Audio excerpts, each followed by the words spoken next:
Saudara-saudari di dalam Tuhan Yesus Kristus yang saya kasihi, selamat malam. Mari kita melihat dari Injil Markus pasal 13. Injil Markus pasal 13 ini merupakan perikop yang panjang. Injil Markus pasal 13 ayat 31 ya, kita membaca bersama-sama. Tetapi kata perkataan itu harus dua kali ya, bukan perkataan tetapi perkataan-perkataan dalam bentuk jamak. Mari kita mulai. Markus 13:31. Langit dan bumi akan berlalu, tetapi perkataan-perkataanku tidak akan berlalu. Mari kita berdoa. Bapa kami di surga, Bapa dari Tuhan kami Yesus Kristus yang telah menciptakan kami, bahkan telah menyelamatkan kami. Kami datang mengucap syukur untuk petang hari ini, kami dapat memuji Engkau. Sekarang kami mau mendengarkan firman-Mu. Mohon Roh-Mu menolong kami untuk memahaminya, kami dapat melaksanakan dan mewartakan firman-Mu untuk kemuliaan nama-Mu. Ampunilah dosa kami dengan darah Tuhan Yesus, hapuskanlah seluruh pelanggaran kami. Dalam nama Tuhan Yesus kami mengucap terima kasih dan berdoa. Amin. Injil Markus pasal 13 adalah pengajaran Yesus mengenai kedatangan Dia yang kedua kali. Dan pengajaran Tuhan Yesus ini juga sekaligus menjawab ya pertanyaan dari para muridnya. Yaitu kalau kita melihat ada nama-nama yang disebut Petrus, Andreas, Yakobus, dan Yohanes. Mereka bertanya, kapan kerajaan Allah itu akan datang? Karena mereka sudah 3,5 tahun mengikuti Tuhan Yesus. Para murid tidak ragu bahwa Yesus adalah Allah. Dan mereka bertanya, kapan kerajaan Allah itu akan datang? Karena pada saat itu mereka sedang dijajah oleh penjajah Roma. Nah, ini pertanyaan yang diajukan oleh para murid mendapatkan jawaban yang paling panjang dari Tuhan Yesus Kristus. Paling panjang. Tidak ada jawaban yang lebih panjang daripada pertanyaan ini. Kalau kita melihat di Injil Tuhan Yesus, ini tercantum di perikop 184. Merupakan paduan dari Injil Matius 24, Markus 13, dan Lukas 21. Nah, ayat yang tadi saya baca, itu ayat yang dicantumkan sama bunyinya, baik di Markus maupun di Matius dan di Injil Lukas. Langit ini dan bumi ini pasti akan berlalu. Ya kan? Artinya Pontianak ini, Jakarta ini, Indonesia ini, IKN ini pasti akan berlalu. Nah, tapi Yesus mengatakan, tetapi perkataan-perkataanku, perkataan-perkataan Allah, apa yang dikatakan di sini ayat 31, tidak akan berlalu. Ya, dalam Matius pasal 24 kalau kita baca ayat 35. Kemudian Injil Lukas juga sama ya, pasal yang ke-21 ayat 33. Nah, di sini saya tuliskan ya karena ini ayat yang penting. Matius 24 35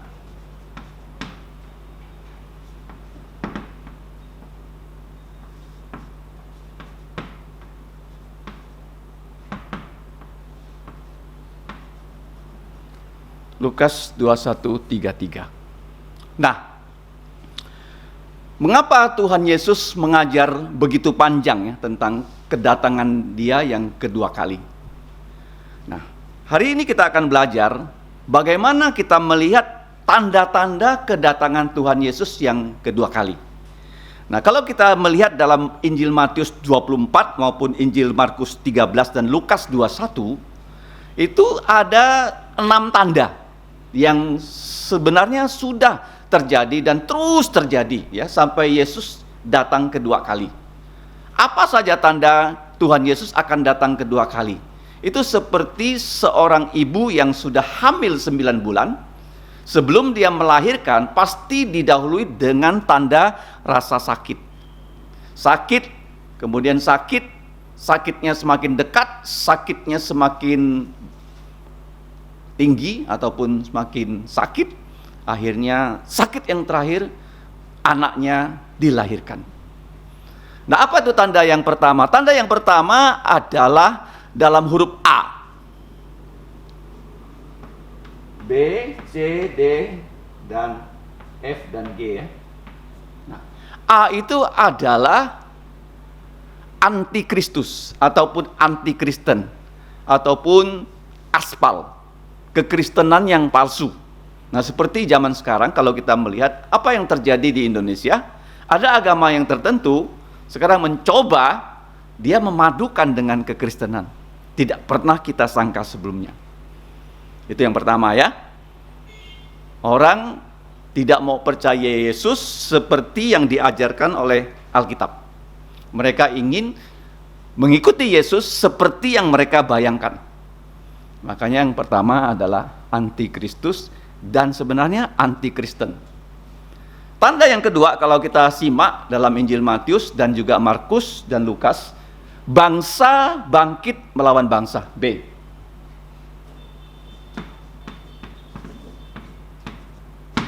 Kenapa bangsa bangkit melawan bangsa? Perang itu merupakan tanda bahwa Yesus akan datang kedua kali. Dan perang sekarang sedang terjadi di Ukraina karena diserang oleh Rusia. Dan sampai hari ini belum menampakkan kapan akan berhenti. Kita jangan mengatakan Indonesia akan lebih baik pada tahun-tahun mendatang. Akan lebih baik kalau ya situasinya tidak berubah seperti sekarang ini. Nah, tiba-tiba kalau datang pandemik, maka program-program yang dicanangkan pemerintah tidak akan bisa berlangsung dengan baik. Itu yang pertama. Ya, yang kedua, kalau tidak terjadi perang. Jadi setiap negara ada rencana pertahanan dan ada menteri pertahanannya. Mereka sudah set ya. Rencana pertahanan satu negara itu bukan hanya 5 tahun, tapi 25 tahun, 70 tahun, 100 tahun. Ya, supaya kalau ada terjadi perang, negaranya tetap eksis. Itu yang terjadi ya. Jangan kita menganggap hari esok akan lebih baik. Akan lebih baik kalau tidak ada perang. Dan Tuhan Yesus mengatakan akan ada perang. Nah, kemudian yang ketiga, C. C itu apa? Celaka kosmik. Celaka. Kalau kita baca di sini, itu dikatakan ada kelaparan, ada gempa bumi, ada sampar. Apa itu sampar? Seperti COVID-19, itu sampar kecil yang menyebabkan hanya berjuta-juta orang mati. Kalau nanti kita lihat di kitab Wahyu, samparnya itu sampai separuh penduduk bumi ini mati. Manusia akan mati karena satu, lapar, sampar, kemudian terkapar oleh pedang. Yang paling parah itu dilempar ke dalam neraka. Ini namanya celaka kosmik.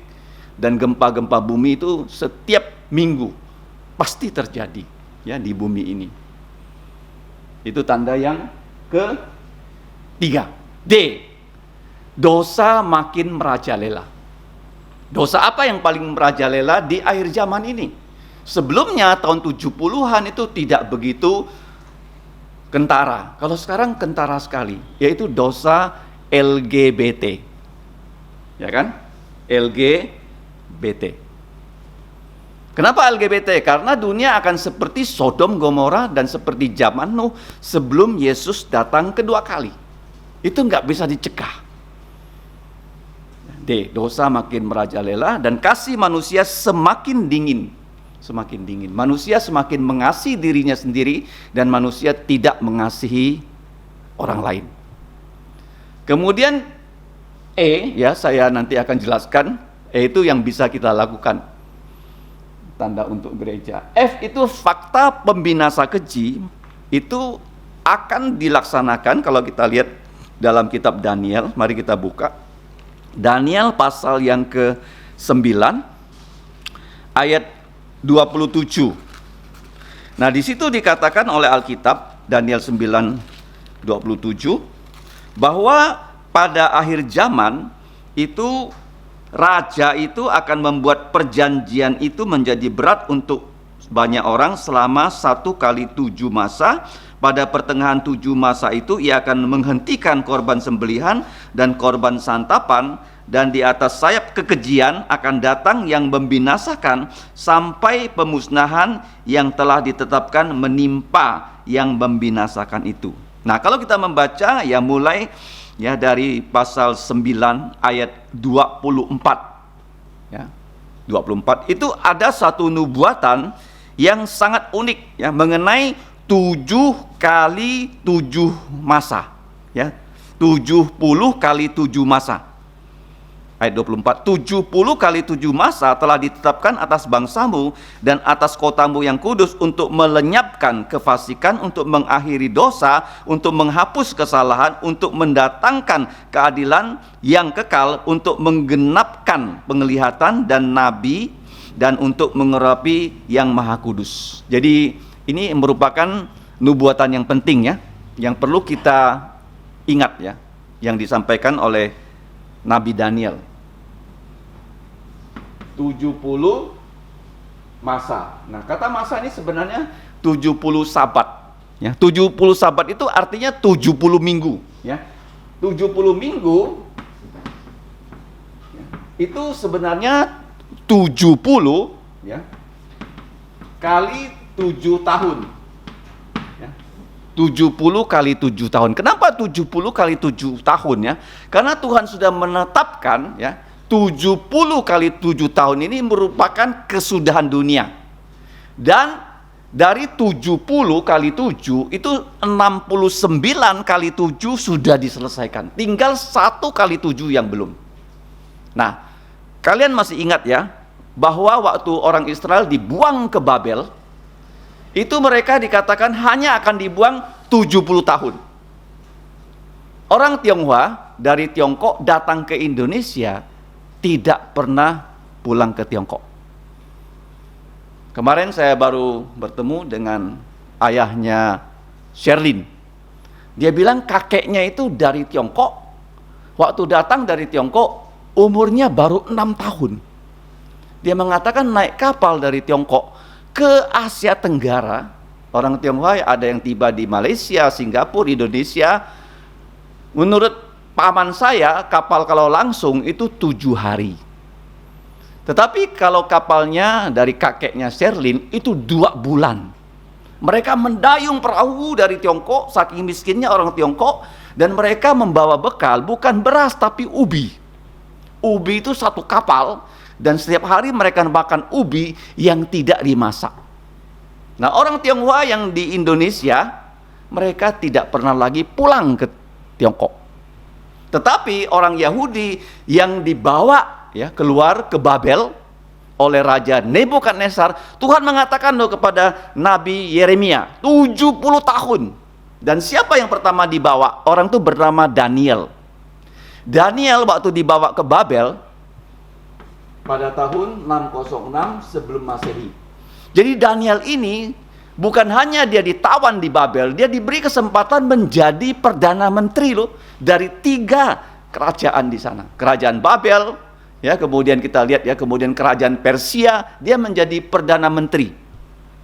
Ya, waktu Nebukadnezar sudah mati, diganti oleh cucunya, dia masih jadi perdana menteri. Waktu direbut ya oleh orang Persia, dia juga diangkat ya menjadi perdana menteri. Jadi dia sudah menjadi pejabat paling tinggi di Babel dan di Persia selama 70 tahun. Jadi waktu dia membaca Alkitab 70 tahun, dia ingat akan apa yang dikatakan oleh Nabi Yeremia. Dia berpuasa loh 21 hari, dia bertanya pada Tuhan, bagaimana dengan bangsa Israel ini? Nah, waktu dia berdoa, langsung Tuhan mengutus malaikat Gabriel datang kepada Daniel, tetapi di angkasa sana itu malaikat Gabriel dihadang oleh iblis. Tidak boleh datang bertemu dengan Daniel untuk memberitahukan apa yang kita pelajari pada malam hari ini. Iblis gak mau tahu, ya, iblis gak mau manusia tahu rencana Tuhan untuk masa depan. Jadi dia menghalangi Gabriel selama 3 minggu.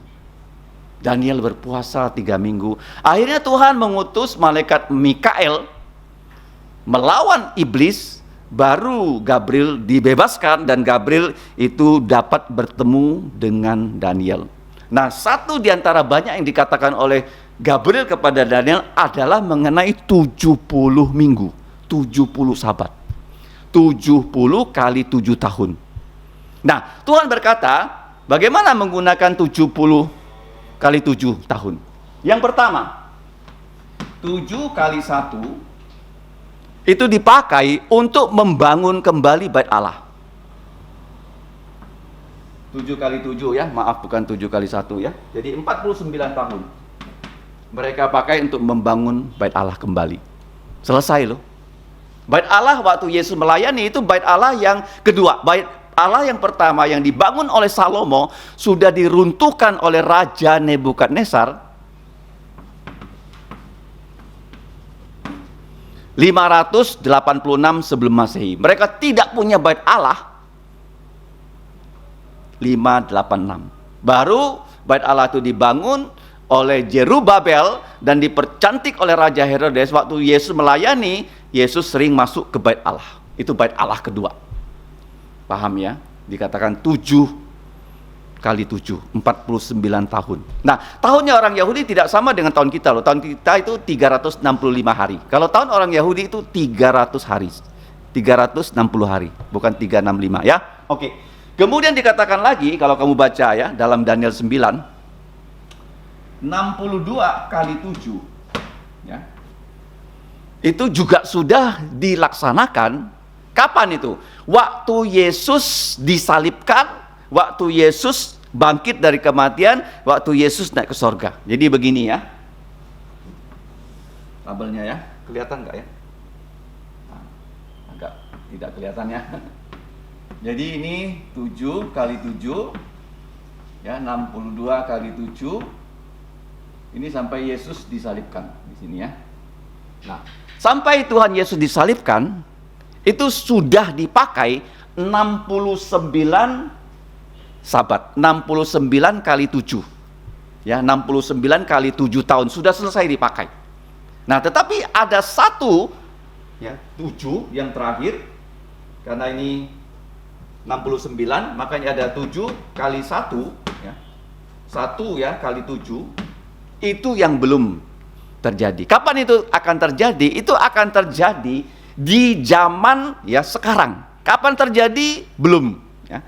Nah, zaman antara 69 minggu dengan terjadinya ya, 7 minggu yang terakhir itu disebut zaman gereja. Sekarang ini ya, antara Yesus naik ke sorga sampai nanti ya terjadi 7 tahun yang terakhir itu zamannya gereja. Nah, makanya dikatakan ya, fakta tentang pembinasa keji ini akan ya digenapi. Apa itu pembinasa keji? Begini loh. Kalau kamu baca kitab Wahyu, itu nanti akan ada penunggang kuda putih, pengundang kuda yang namanya kuda merah. Ya, bukan merah putih tapi putih merah ya. Ya, kuda yang berikutnya yaitu ya kuda yang hitam, kuda yang pucat. Nah, kuda yang putih ditunggangi oleh orang, dia membawa ya busur tapi tidak membawa anak panah. Dan ini akan terjadi waktu Yesus datang kedua kali. Itu dunia ini akan dikuasai oleh tokoh yang bernama Antikristus. Nah, siapa itu Antikristus? Antikristus itu adalah orang yang dirasuki iblis. Dia paling pandai secara militer, paling pandai secara ekonomi, dan semua dunia ini akan ditaklukkan di bawah kekuasaan dia. Dan cara dia melakukan dunia, dia juga termasuk menyatukan semua agama. Nah, di Indonesia pernah heboh ya, karena ada satu pesantren, dia menyampaikan salam agama Yahudi. Kamu bisa cek ya di berita ya. Kemudian sekarang juga banyak orang mengkombinasikan agama mereka dengan agama Kristen. Sinkretisme.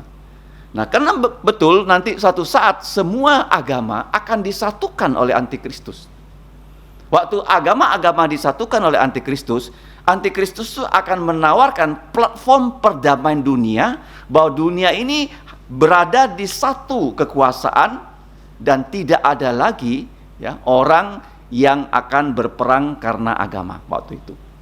Dan pada saat itu dikatakan oleh firman Tuhan akan berdiri, yaitu bait Allah disebut ya dalam Alkitab yang tadi kita baca, Matius 24, Markus 13, Lukas 21, yaitu tribulasi besar. Apa itu tribulasi besar? Tribulasi besar itu kesusahan besar. Kenapa disebut kesusahan besar? Kesusahan besar itu adalah Tuhan mengizinkan dunia ini ya dikuasai oleh antikristus.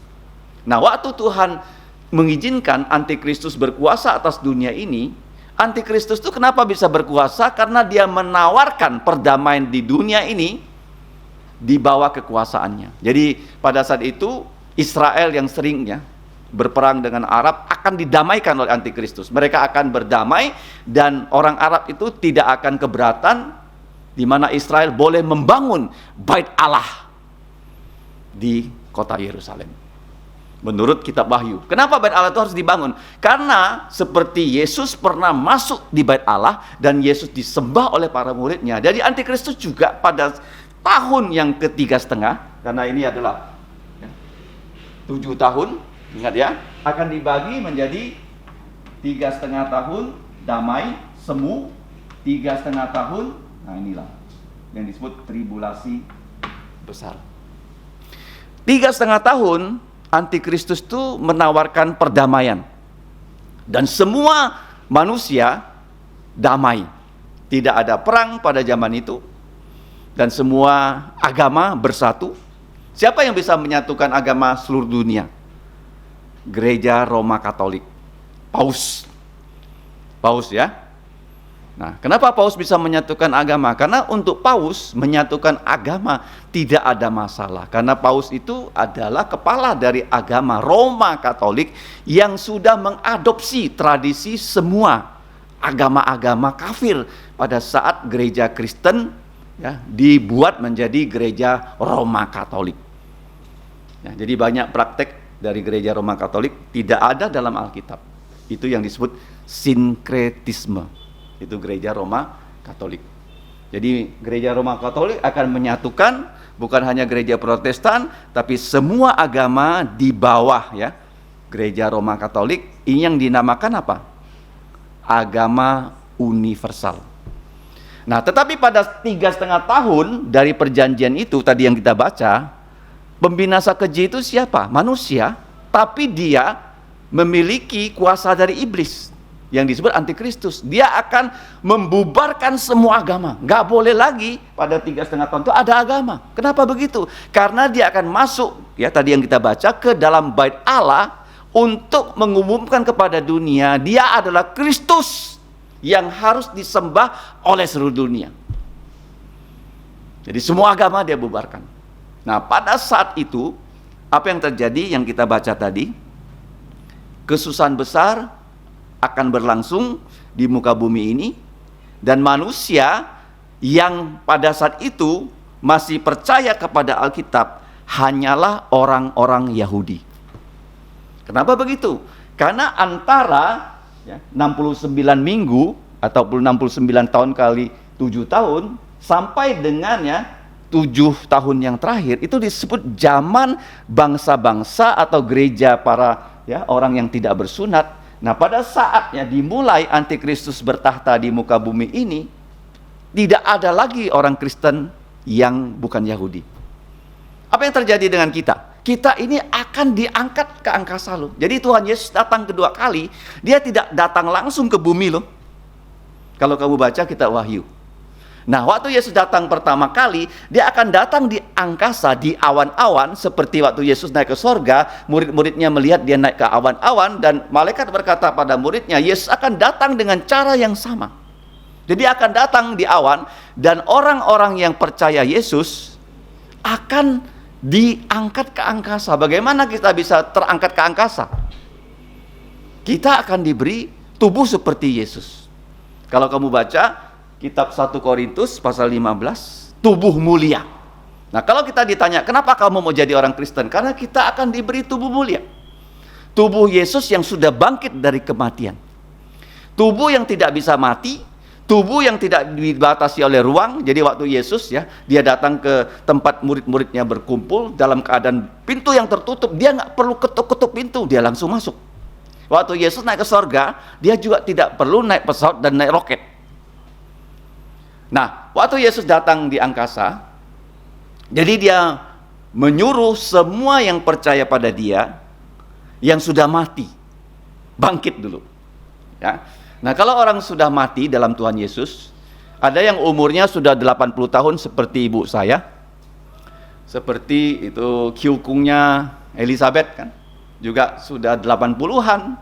Waktu mereka dibangkitkan dari kematian, mereka tuh bukan umurnya 80-an lagi loh, sakit-sakitan, enggak. Menjadi menurut dugaan orang-orang yang belajar Alkitab seperti umurnya Yesus. 33,5 tahun.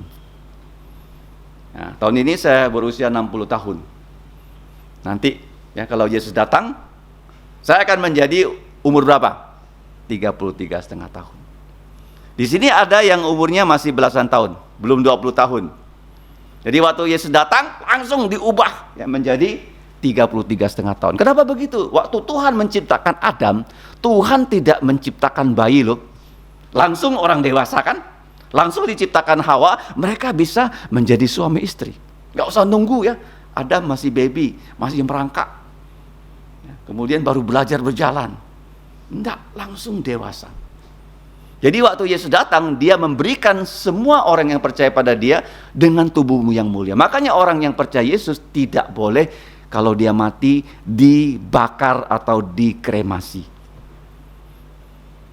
Jadi waktu Yesus datang kedua kali, dia datang dalam 2 tahap. Tahap pertama di angkasa, waktu dia datang di angkasa, dia akan meminta orang-orang yang mati dalam Tuhan Yesus bangkit, punya tubuh mulia, dan kita langsung diberi tubuh mulia, dan kita ini loh tidak akan mengalami kematian kalau Yesus datang pada saat ini. Sehingga Yesus berkata, dia menaklukkan kematian untuk manusia, dan kita yang diubah kalau Yesus datang pada saat ini tidak mengalami kematian. Kita nggak tahu bagaimana rasanya mati itu, ya kan? Kita melihat orang meninggal, ya kan? Tapi orang yang meninggal dia nggak akan kasih tahu kita loh waktu meninggal apa yang terjadi dengan dia, nggak bisa.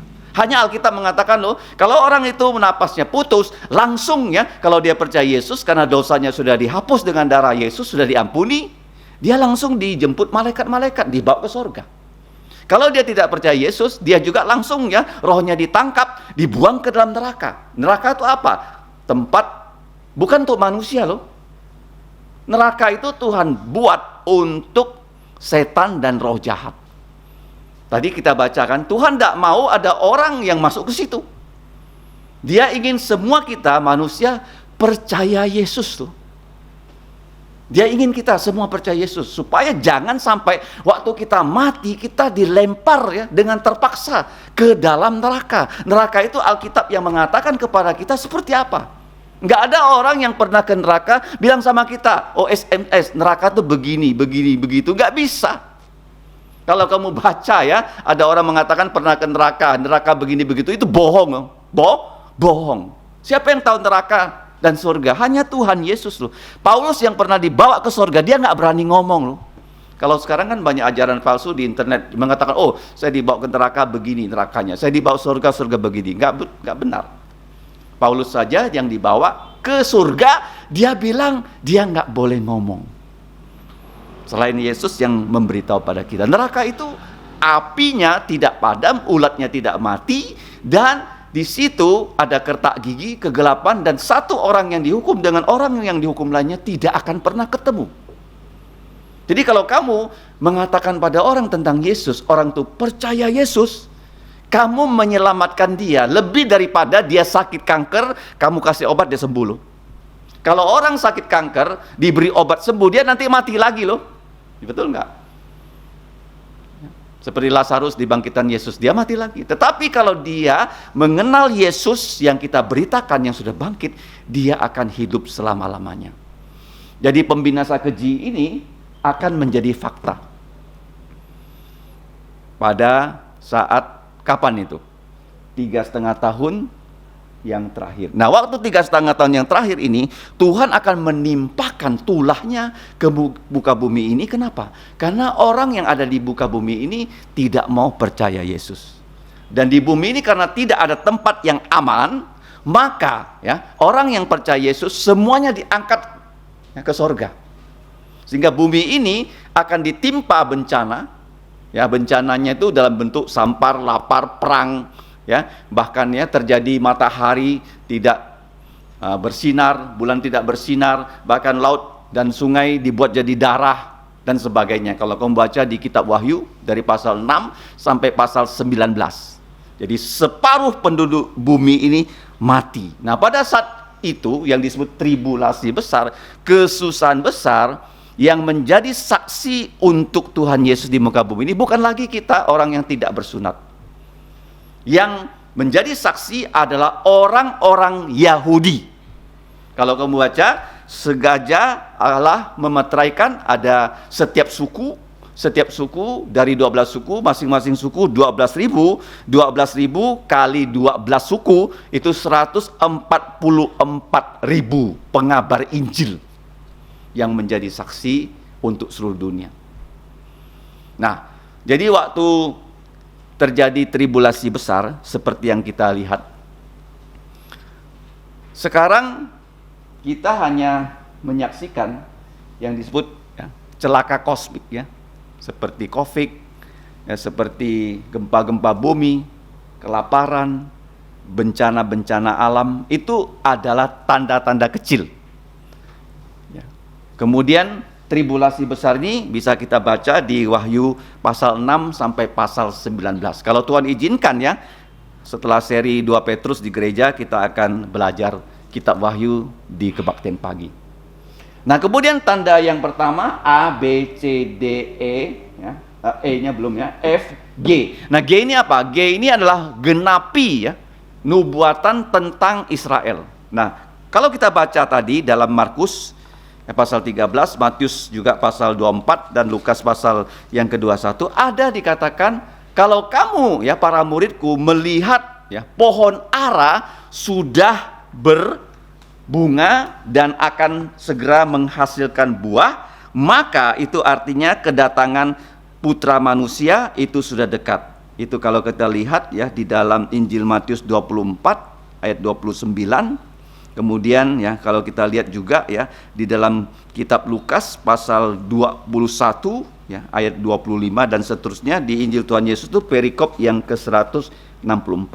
Kedatangan Putra Manusia dan perumpamaan tentang pohon ara. Nah, kenapa pohon ara ya? Tuhan Yesus sebelum dia disalib, dia keluar dari kota Betani, dia pergi ke Yerusalem. Jadi waktu dia pergi ke kota Yerusalem di pagi-pagi hari, dia melihat pohon ara itu begitu banyak daunnya dari jauh. Nah, pohon ara itu buahnya selalu dijadikan bahan makanan untuk orang sarapan. Yesus waktu itu lapar, dia ingin makan, tapi waktu dia dekat dengan pohon ara itu tidak ada buahnya.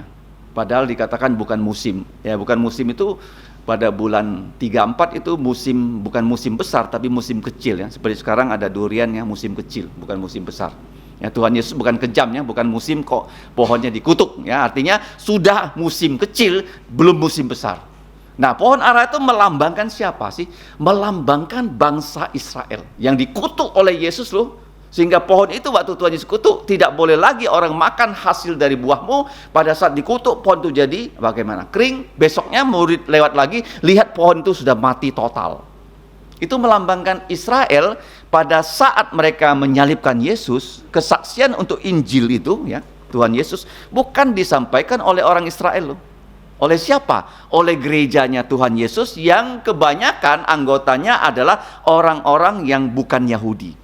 Ya, orang Tionghoa, ya, orang Padang, ya, orang Aceh, orang Irian, orang Amerika, Korea yang percaya Yesus, itu yang menjadi saksi untuk Injil Tuhan Yesus. Sampai nanti ya gereja segala bangsa ini diangkat ke angkasa, dan orang Israel ini bingung lah, di muka bumi ini kenapa mereka ditinggal.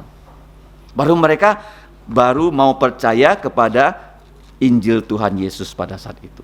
Nah, pada saat itu, ya di masa tribulasi besar, kalau orang itu percaya Yesus, dia akan membayar dengan nyawanya loh. Kenapa? Karena orang yang percaya Yesus tidak mau menerima tanda 666 di dahinya dan di lengannya.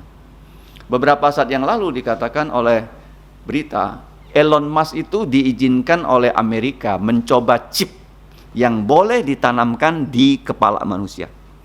Sudah diizinkan loh untuk mengadakan percobaan kepada manusia. Jadi chip yang akan ditanam di dalam badan manusia itu sudah di depan mata. Contohnya begini ya, kalau sekarang kita parkir di mal-mal yang canggih, kita nggak perlu bawa uang tunai kan? Tinggal kita tempelkan kartu kita. Kartu ini akan bagaimana? Membayar. Dan kartu ini kalau kita mau isi dengan uang, nggak perlu juga kita ke ATM. Kalau handphone kita itu ada NFC ya, tinggal tempel, kamu bisa isi saldo, ya kan? Nah ini sudah di kartu, sudah di plastik. Nah kapan itu teknologinya muncul ya dalam tubuh manusia, sehingga kamu kalau pergi belanja, kamu nggak perlu bawa kartu lagi, tinggal ada sensornya, puk, nah, tek tek tek, udah. Dikatakan Alkitab kalau nggak ada tanda 6666 di sini dahi, kamu nggak bisa beli, nggak bisa jual. Zaman dulu tuh ya kalau dikatakan seperti itu, ya di zamannya Yohanes mana orang ngerti kan? Nggak ada tanda 6666, nggak boleh beli, nggak ada jual. Sudah di depan mata loh. Makanya kita harus tahu ya, kedatangan Yesus kedua kali sudah di ambang pintu. Nah pertanyaan sekarang, apakah kita sudah sungguh-sungguh percaya Yesus? Yang pertama ya, kalau kita sudah percaya, jangan sampai keluarga kita nggak percaya Yesus. Papanya, mamanya, kakeknya, neneknya, adiknya, semuanya harus percaya Yesus. Kenapa? Karena semua di dunia ini satu saat akan Tuhan musnahkan loh. Bagaimana dia musnahkan? Jadi waktu tribulasi besar ini sudah terjadi, Yesus datang kedua kali, dan pada saat Yesus datang kedua kali di bumi ini, dia akan menangkap iblis ya dan pengikutnya dan dilempar ke dalam jurang ya tidak ada dasar, dan Tuhan Yesus mendirikan kerajaan 1000 tahun yang damai sekali. Tidak ada lagi yang namanya binatang memakan daging dan binatang itu makannya rumput. Sehingga setelah kerajaan 1000 tahun itu selesai, dan Yesus itu akan ya mengeluarkan iblis dan pengikutnya untuk menyesatkan manusia, dan manusia sekali lagi ya disesatkan oleh iblis dan melawan Tuhan Yesus, dan pada saat itu Tuhan Yesus turunkan api dari langit, dan semua roh jahat dan iblis akan dibuang ke dalam danau api. Nah, tadi ada tanda yang ketujuh yang disebut E ya, A, B, C, D, E, F, G. Ini di luar kendali kita. Ini yang Tuhan akan kerjakan dan Tuhan izinkan terjadi. Apa itu E? E itu adalah ekspansi kerajaan sorga. Ekspansi kerajaan sorga itu artinya kita memberitakan Injil dan orang percaya Yesus. Dan bukan hanya orang percaya Yesus, tetapi gereja itu bisa didirikan di muka bumi ini sebelum Yesus datang kedua kali. Karena Yesus berkata loh, aku akan mendirikan gerejaku di atas batu karang ini, dan alam maut tidak akan menguasai ya, gerejanya. Jadi begini ya, kenapa kita memberitahu orang tentang Tuhan Yesus? Karena dengan mereka percaya Yesus, ya, mereka otomatis loh masuk ke dalam kerajaan Allah. Kerajaan Allah itu kerajaan yang bagaimana? Yang pertama-tama, dosa-dosa kita diampuni loh. Karena semua kita orang berdosa. Dan hanya dengan percaya Tuhan Yesus, kita dosa diampuni, kita bisa diangkat ya menjadi anak-anak Allah. Jadi yang bisa kita kerjakan adalah melakukan pengabaran Injil. Ada satu hal yang menarik dari pembacaan tadi dalam Injil Markus ya, pasal yang ke-13, mari kita lihat. Tuhan Yesus mengatakan kalian harus ya berjaga-jaga dan berdoa, dan kalian juga berdoa untuk satu hal ya, yaitu pada saat ya kedatangan Putra Manusia, yaitu waktu terjadi tribulasi besar, tidak terjadi pada masa musim dingin, ya, tidak terjadi pada masa musim dingin, dan jangan juga terjadi pada hari Sabat. Ya, menurut Injil Matius, ya, bukan hanya musim dingin, tapi pada hari Sabat. Nah, terbukti nggak ini ya? Tuhan Yesus minta pada murid-muridnya, kamu berdoa loh. Jadi waktu Tuhan Yesus ditanya ya, kapan terjadi, dan Tuhan Yesus kaitkan ya dengan kedatangannya dengan runtuhnya Bait Allah. Jadi Bait Allah itu dibangun oleh Salomo, diruntuhkan oleh Nebukadnezar, dibangun lagi oleh Zerubabel, dipercantik Herodes, diruntuhkan oleh orang yang bernama Jenderal Titus. Ya, Titus itu setelah dia meruntuhkan Bait Allah, dia menjadi kaisar kerajaan Roma. Satu dari kerajaan Roma, kaisarnya namanya Titus. Nah, Titus, kamu tahu nggak, waktu dia meruntuhkan Bait Allah pada tahun 70, terjadinya tahun berapa? 70, itu 40 tahun setelah Yesus naik ke surga ya. Kenapa Bait Allah itu diruntuhkan? Karena orang Israel memberontak kepada pemerintahan Roma, dan Titus itu dikirim sebagai jenderal, dia mengepung kota Yerusalem, dan dia berhasil meruntuhkan kota Yerusalem. Dan waktu dia meruntuhkan kota Yerusalem, sampai sekarang Bait Allahnya nggak ada. Yang ada adalah tembok ratapan, ya, itu bagian barat. Karena Bait Allah itu menghadap timur, semuanya runtuh. Tuhan sisakan nih temboknya. Kalau kamu ke Yerusalem, ada tembok Bait Allah yang sengaja dibiarkan oleh Allah tetap berdiri loh, supaya orang tahu pernah ada Bait Allah. Temboknya bagian belakang itu sebelah barat. Kalau orang Yahudi sekarang mereka berdoa menghadap tembok ini. Menghadap apa? Tembok ini hanya bagian belakangnya saja. Bagian depannya semuanya sudah diruntuhkan. Nah, waktu Titus meruntuhkan Bait Allah, Yesus mengatakan jangan terjadi di musim dingin. Musim dingin di Israel itu kapan ya? Musim dingin di Israel itu adalah bulan Maret. Oktober. Ya, sampai Maret. Yang mulai bulan Oktober ke Maret itu musim dingin. Nah, waktu Titus meruntuhkan kota Yerusalem itu terjadinya kapan? Kalau bukan bulan Oktober sampai Maret, bulan berapa? Kira-kira? Tahun 70. Persis loh. Kok bisa pas ya Yesus mengatakan begitu ya? Berarti bulan apa? April, oke, betul. April sampai April sampai September loh. Titus yang mengepung, menghancurkan seluruh kota Yerusalem, dikatakan di situ begitu banyak orang mati dan Bait Allah itu total, tidak ada lagi di situ. Seperti yang Yesus katakan, kamu jangan lihat Bait Allah ini ya begitu canggih, ya begitu bagus, tapi nanti akan runtuh. Kamu berdoa loh supaya hal-hal seperti ini terjadi, jangan sampai terjadi di musim dingin. Di musim apa? Dingin. Nah, nanti juga kita berdoa ya kedatangan Tuhan Yesus tidak juga terjadi di musim dingin dan di hari Sabat. Hari apa? Sabat. Kenapa Sabat? Sabatnya itu bukan Sabat Sabtu lagi, di hari Minggu. Di apa? Di hari Minggu. Dia minta kita berdoa. Kalau dia minta kita berdoa, pasti itu yang akan dilaksanakannya. Seperti Bait Allah diruntuhkan, jangan terjadi di musim dingin. Betul-betul ya, Titus mengepungnya bukan di musim dingin, tapi dari bulan September sampai bulan April sampai September. Sebelum musim dingin, Oktober ya sampai Maret. Terbukti semua. Jadi kita jangan tidak tahu tanda kedatangan Tuhan Yesus yang kedua kali. Apa tandanya? A, B, C, D, F, dan G. A, antikristus, ataupun antikristen, ataupun Kristen yang dipalsukan. B, bangsa lawan bangsa atau suku lawan suku. C, celaka kosmik, gempa bumi, bencana alam, kelaparan, ya, termasuk COVID dan sebagainya, sampar. C, D, dosa makin merajalela. Yang anak-anak sekarang nggak tahu takut dengan orang tua kan, murid-murid nggak takut guru kan zaman sekarang. Kemudian apa itu F? fakta pembinasa keji akan mengumumkan diri sebagai Tuhan, dan dia membubarkan semua agama, dan dia mengatakan sembahlah aku karena aku Kristus.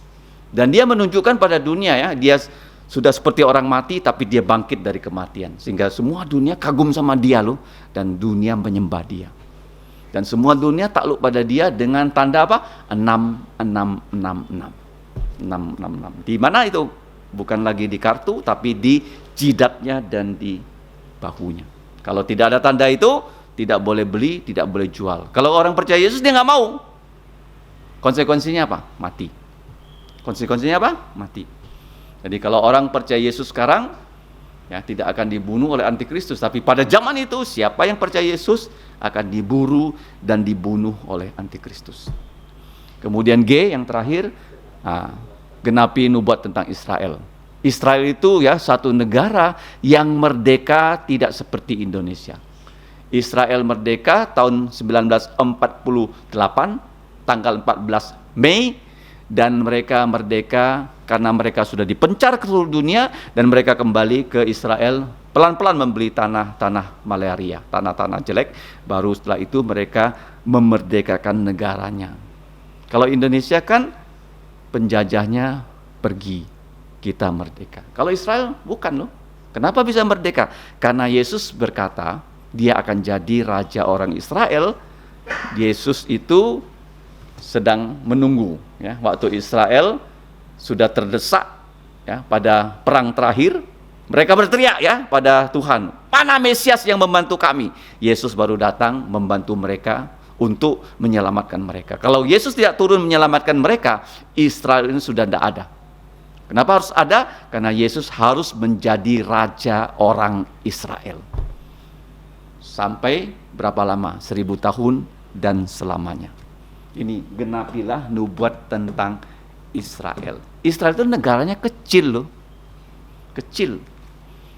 Penduduknya sedikit, tetapi mereka buat, ya, dunia ini heboh, ya kan?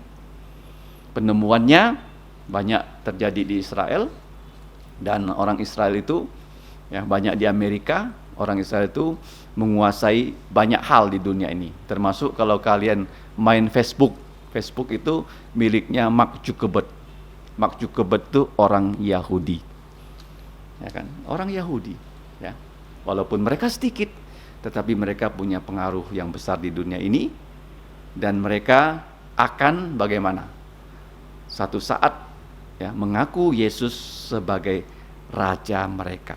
Jadi jangan lupa, ya, tandanya A, B, C, D, F, G. Yang bisa kita lakukan hanya satu, mengabarkan Injil. Ya, jangan sampai kamu saja yang percaya Yesus, kakek kamu tidak percaya, dia binasa. Ya, harus berdoa untuk dia dan kabarkan Injil pada orang yang belum percaya Yesus, supaya mereka percaya Yesus. Tuhan Yesus berkata, langit ini dan bumi ini akan berlalu, tetapi perkataan-perkataanku tidak akan berlalu. Mari kita berdoa. Bapa, kami mengucap syukur malam ini, walaupun topik kami berat, tetapi kami diizinkan oleh Engkau untuk merenungkannya. Kiranya kami, ya Bapa, diberi kesempatan di rumah kami masing-masing untuk lebih mempelajari topik tentang kedatangan Putramu yang kedua kali. Tolonglah kami, ya Bapa, supaya kami semakin faham bahwa tanda-tanda sudah di depan mata, Tuhan Yesus sudah di ambang pintu, dan kami jangan sampai tidak percaya pada Tuhan Yesus dan tidak memberitakan Injil. Ampuni dosa kami Bapa, dalam nama Tuhan Yesus kami mengucap syukur dan berdoa. Amin. Sebagai penutup kebaktian, kita memuji Tuhan, nomor 375, ya. Penutup kebaktian dengan 375. 375. Layakkah ku pergi dengan tangan hampa? Mari kita menyanyikannya dengan berdiri. 375.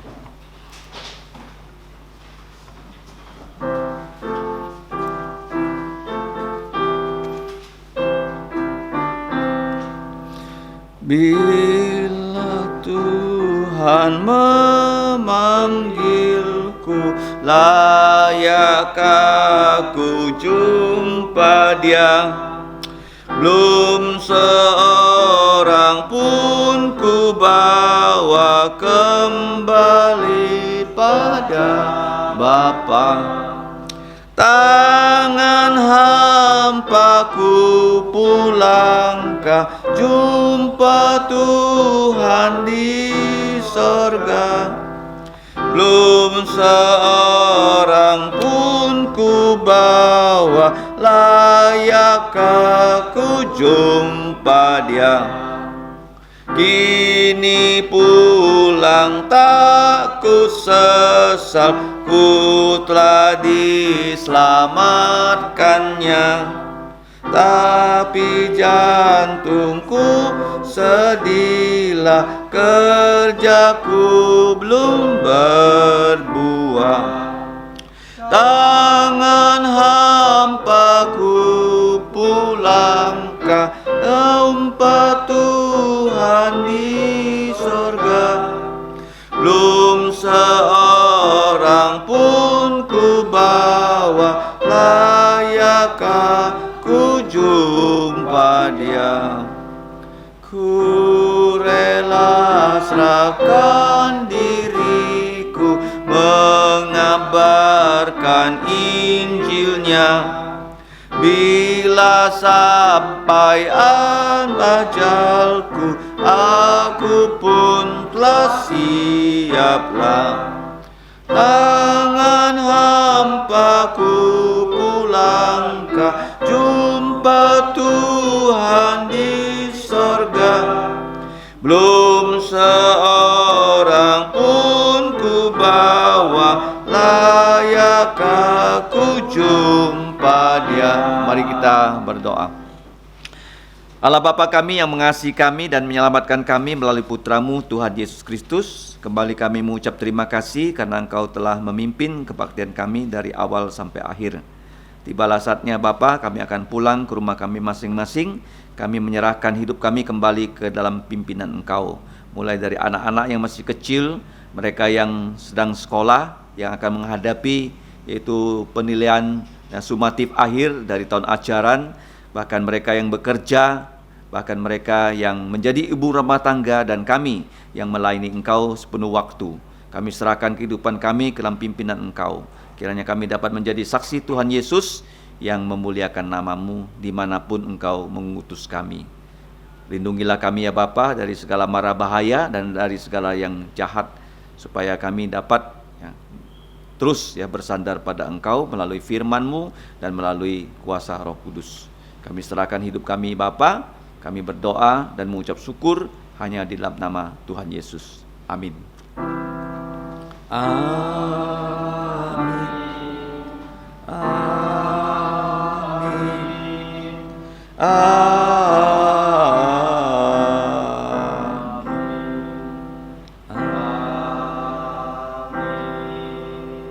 Silakan duduk, doa teduh.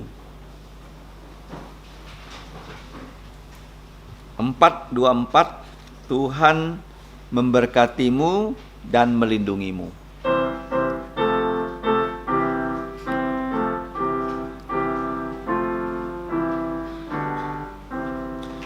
Tuhan memberkatimu, Tuhan melindungi, menghina